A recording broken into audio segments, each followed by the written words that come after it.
Good afternoon, I'm Brian Reagan, this is Tyler Kelly. and we welcome you to John 21, verses 20 through 25. Tyler? Then Peter turned around and saw the disciple whom Jesus loved following, who also had leaned on his breast at the supper, and said, Lord, who is the one who betrays you? Peter, seeing him, said to Jesus, But Lord, what about this man? Jesus said to him, If I will that he remain till I come, what is that to you? You follow me. Then this saying went out among the brethren, that this disciple would not die. Yet Jesus did not say to him that he would not die, but, If I will that he remain until I come, what is that to you? This is the disciple who testifies of these things, and wrote these things, and we know that his testimony is true.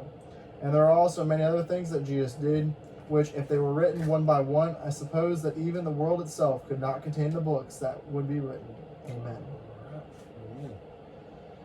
Amen. So here's a lesson, and some people will make the point these things are written so that you might believe or have continuing faith. Why keep going back through the Gospels? Why read them?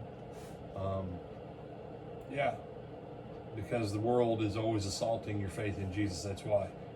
So you need to remind yourself. But the other reason you read it over and over again is because, frankly, there's so much wrong stuff said about Jesus and so much stupid stuff put out there about Jesus. If you don't go back to the book, you're going to start believing all kinds of wrong and dumb things about Jesus. And eventually it'll take you to the place where you don't have actual faith in Jesus. You'll have faith in the world's concept of Jesus, which is not going to get you to heaven. But here's the main point that I want you to get. Peter's just been told about how he's going to die and everything else. And he looks at Jesus regarding John. And he's like, but what about him? And Jesus says, you know what? If I want him to stay alive until I come back again, that's my business. You need to follow me. It should make a difference to you what happens with John. You need to follow me. What's the problem in nearly everything in life? In churches, in organizations? Instead of people doing their work, focusing on their own plate, and focusing on eating what's on their own plate, they're worried about what's on everybody else's plate. You know what? Focus on what's on your plate. Finish what's on your plate. He said, well, what about? No. Quit worrying about what is on everybody else's plate till you're done with yours.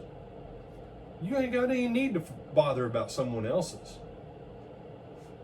And he said, I don't know if I like that attitude. You wouldn't have liked Jesus's either. The fact Jesus looks at him and goes, look, man, if I want John to stay around till I come back again, what business is it of yours, Peter? You know what, Peter? I asked you 3 times just now, do you love me? I asked you twice if you love me unconditionally. I finally asked you if you like me as a really good friend. And finally, we're on the same page. You like me like a friend. You don't care about me unconditionally. So you know what, Peter? You got your own things to focus on, like fixing your bad heart. You need to focus on following me, son. I don't think Jesus was that way with Peter. Go back and read it. But in churches, in families, in politics, in business, in nearly any organization that you'll ever be a part of, you've always got those people that, well, what about, you know what, if you can't handle what's on your plate, how are you going to handle someone else's? Oh, and by the way, and this is just a funny thing about meals. Tyler, when is the best time to eat pizza? When it's hot, or when it's been sitting there and now it's lukewarm? Definitely when it's hot. When it's hot.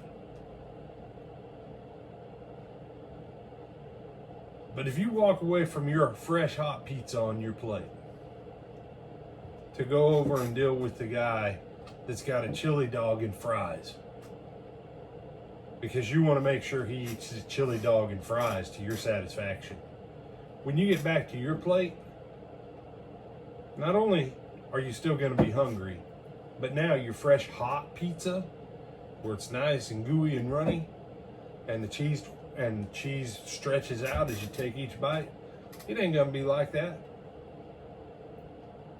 Frozen pizza fresh out of the freezer, where you let it warm up just enough so that you can eat it, that's better than the 40 minutes been sitting there on your plate and now it's room temp. Blah! Wait a second, that makes me think of Jesus in another book. What did he say? I wish you were either hot or cold, not this disgusting lukewarmness where I want to vomit you out because you're just lukewarm. And ultimately, that's what Jesus is saying to Peter. You get your own stuff wired tight. Quit worrying about everybody else's stuff. Be hot, be cold. And yeah, there were springs in the area that were hot springs, and there were cold springs, and there were health. And yeah, Jesus' point, be one or the other. Quit being in between and quit worrying about everybody else. Fix your own stuff. Get your own stuff wired tight.